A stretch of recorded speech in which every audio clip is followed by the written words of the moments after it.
Pemirsa, Detasemen Polisi Militer Lampung menetapkan Kopda Basar Syah sebagai tersangka kasus penembakan 3 anggota polisi saat menggerebek judi sabung ayam di Waikanan, Lampung. Sementara 1 anggota lain, Peltu Y. Lubis, ditetapkan sebagai tersangka kasus perjudian sabung ayam. Bapak dan Ibu tadi tentunya setelah melakukan penyelidikan sepekan terakhir, tim penyidik Detasemen Polisi Militer Lampung menetapkan 2 anggota TNI sebagai tersangka dalam kasus judi sabung ayam di Waikanan, Lampung. Kopda Basar Syah ditetapkan sebagai tersangka kasus penembakan terhadap 3 anggota polisi hingga tewas dan dijerat dengan pasal 340 jungto pasal 338 KUHP tentang pembunuhan. Sedangkan Peltu Y. Lubis ditetapkan sebagai tersangka kasus perjudian sabung ayam dan dijerat dengan pasal 303 KUHP tentang perjudian. Kedua tersangka kini ditahan di Detasemen Polisi Militer Lampung. Pelaku penembakan adalah Kopda B dan yang bersangkutan sudah mengakui menembak 3 korban itu. Untuk Kopda B itu disangkakan pasal 340 dengan Yonto 338. Sementara untuk tersangka Peltu YHL itu adalah laporan polisinya disangkakan di pasal 303 KUHP. Penembakan yang dilakukan Kopda Basar Syah menyebabkan 3 anggota polisi terbunuh. Ketiganya adalah AKP Anumerta Lusianto, Kapolsek Negara Batin Aibda Anumerta Petrus Aprianto, anggota Polsek Negara Batin, dan Bribtu Anumerta M. Galib, anggota Polres Waikanan. Dari Bandar Lampung, Andres Afandi, iNews melaporkan. Ya, sebelumnya Polda Lampung telah menetapkan seorang warga sipil berinisial Z menjadi tersangka. Z merupakan pelaku sabung ayam yang diduga sering berhubungan dengan aparat. Yang orang sipil. Dia juga pemain yang hadir datang karena mendapatkan undangan. Dia lihat situ, dia datang, dan dia juga kenal dengan oknum. Oke. Sudah jadi tersangka Jenderal Z itu. Kenapa? Yang jelas keberadaannya berada di TKP clear. Keluarga anggota polisi yang menjadi korban penembakan di Waikanan, Lampung menemui pengacara Hotman Paris di Jakarta. Mereka datang untuk mencari keadilan. Dalam pertemuan dengan keluarga korban penembakan, Hotman Paris mengatakan istri dari AKP Anumerta Lusianto dan Bribka Petrus tidak hadir di Jakarta. Mereka dicegah datang ke Jakarta oleh oknum polisi dengan alasan akan ada Kapolri ke Lampung untuk bertemu keluarga korban. Ibu kakaknya? Kakak kandung dari almarhum. Ya, jadi yang hadir di sini diwakili terkait dengan 2 korban, istri dari Kapolsek. Ya, saya udah bikin video barusan.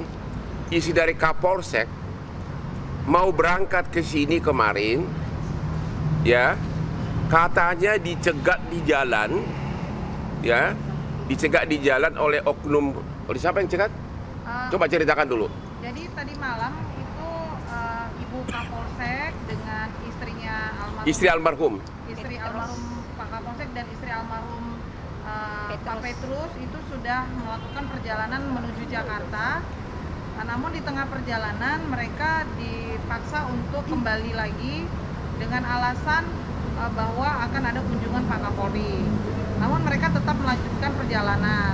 Tapi lagi-lagi mereka dikejar oleh oknum anggota Polsek Buai Madang, Polres Oki Timur, Sumatera Selatan.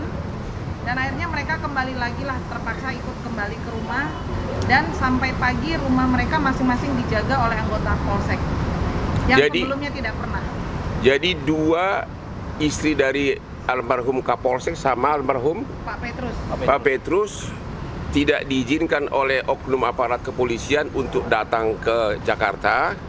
Alasannya karena Kapolri mau datang hari Rabu, kami nggak tahu, dan kami juga tidak mempersoalkan alasannya apa, cuma sangat disayangkan mereka kan punya hak ajasi untuk memperjuangkan penegakan hukum atas suaminya yang meninggal. Kenapa harus dicegat gitu di jalan, dan kenapa rumahnya ditungguin, ya? Jadi dua istri dari almarhum, dua almarhum tidak bisa hadir, sedangkan yang satu kan masih bujangan, yaitu Galip, ya, ibunya yang hadir. Oke. Dan untuk kami mencari keadilan atas almarhum adik saya, AKP Anumerta Rusianto SH. Dia adik bungsu saya, adik yang mempunyai kakak perempuan 4. Saya mbaknya yang nomor 3. Kebetulan adik saya itu sangat dekat sekali sama saya, karena adik saya menganggap saya sebagai pengganti almarhum ibu. Adik saya baru dibawa pulang. Betapa hancurnya kami yang berapa bulan, anaknya 1 tahun tidak bertemu karena dia tugas Kapolsek di negara batin di daerah terpencil di Waikanan. Saya 3 malam, sebelum kejadian ini saya 3 malam tidur di negara batin. Karena adik saya minta, Kak, katanya Mbak, tolong tidur di rumah dinas saya di Kapolsek Waikanan. Saya ada videonya 2 kebersamaan saya dengan adik saya. Saya diajak jalan-jalan di tempat dia dinas. Ada 2 videonya. Ketika kami sedang menunggu dari hari Senin sampai hari ini, 9 hari, belum ada ketetapan tersangka dari pelaku. Kami bingung, kami harus kemana, kami harus mencari keadilan. Sedangkan adik saya itu polisi Kapolsek 31 tahun. Dia mengabdi sebagai polisi. Adikku itu tidak neko-neko. Anda tahu sendiri sudah viral, adik saya miskin. Dia tidak punya rumah yang mewah. Kenapa adik saya setelah meninggal kubur di bulan suci Ramadan, perintah atasan supaya membuburkan sabung ayam, adik saya gugur. Setelah gugur difitnah dengan bermacam-macam. Fitnah itu fitnah, bukan nyata. Tolong Pak, tolong. Saya menuntut keadilan adik saya. Saya minta diadili. Seadil-adilnya karena nyawa adik saya sudah tiada. Tolong. Ya, Ibu. Jadi Ibu datang sesudah 9 hari ya? Ya. Hari H itu sudah datang, Pak. Kenapa? Hari pertama udah datang, malamnya. Enggak, maksudnya sesudah 9 hari kok belum ada tersangka, begitu kan? Betul, Pak. Padahal sudah ngaku yang menembak. Iya. Terus gimana dari anaknya, putrinya Pak Kapolsek mau ngomong apa, silakan? 1 tahun saya nggak ketemu bapak saya karena beliau kan dinas di negara batin yang memang daerahnya lumayan terpencil. 1 tahun saya nggak bertemu bapak saya pulang bapak sudah kaku di ruang otopsi. Saya anak satu-satunya. 1 tahun saya mau pulang, bapak saya udah nggak ada. Ibu tahu kejadian penembakan apa yang Ibu dengar? Apa katanya turun dari mobil ditembak, gimana? Yang kamu dengar apa? Kebetulan bapak saya kan diperintah, Pak, dari Polres, pihak Polres untuk membubarkan sabung ayam tersebut. Bapak saya menggunakan mobil pribadi bersama dengan anggota Polsek dan dengan anggota Polres itu datang untuk menggerebek sabung ayam tersebut. Bapak saya memang di paling depan, Pak. Saat bapak saya keluar, bapak saya langsung ditembak. Langsung ditembak begitu turun dari mobil? Ya, saya dengar seperti itu, Pak. Begitu ya? Saya mau keadilannya seadil-adilnya untuk ayah saya.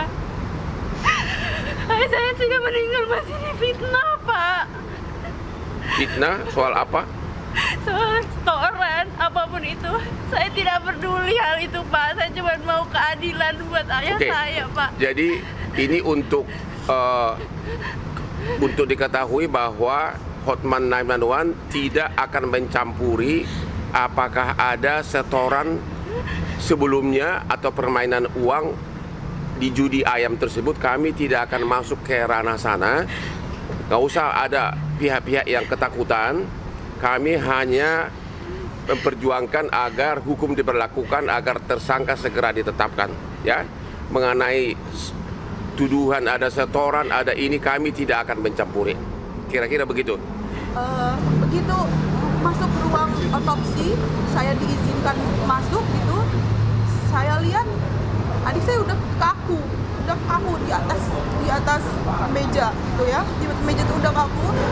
Saya ingat ayah saya sebulan yang lalu juga kaku di rumah, baru meninggal di tanggal yang sama. Jadi bapaknya almarhum juga baru meninggal. Ya, 1 bulan lalu. Ya, jadi 2 meninggal dalam satu keluarga nih. Ya. Padahal adik saya itu andalan keluarga, harapan keluarga besar kami. Saya hancur banget lihat adik saya kaku di atas meja otopsi itu. Tapi yang mau gimana lagi, ini memang kejadiannya seperti ini. Cuman yang saya miris, sudah 9 hari loh adik saya terbaring di makam. Kami keluarga belum tahu siapa pembunuhnya. Bahkan kami hanya melihat potongan dari video amatir, bukan dari video resmi loh. Video amatir dari warga sekitar, ini orangnya gitu. Dan itu kan nggak resmi gitu loh Kak, gitu. Jadi kami nih keluarga bertanya-tanya, ini adik kami udah 3 hari udah lewat, 7 hari udah lewat, bahkan sampai udah 9 hari, kita nggak tahu siapa yang bunuh adik saya, siapa yang bunuh anak dari ibu saya, kita nggak tahu gitu. Kami bingung, kami mau nanya ke siapa. Saya bingung, apa saya mau datang ke Denpom sih, saya nggak tahu gitu. Jadi ya kami hanya menunggu gitu. Makanya kami datang ke Jakarta untuk meminta tolong kepada Bapak Hotman Paris dan tim agar bisa membantu kami untuk mencari keadilan. Oke, terima kasih. Ada pertanyaan menarik. Tadi waktu kita ketemu, putrinya Kapolsek mengatakan, benar nggak begitu turun dari mobil langsung ditembak? Benar nggak begitu? Yang Anda dengar?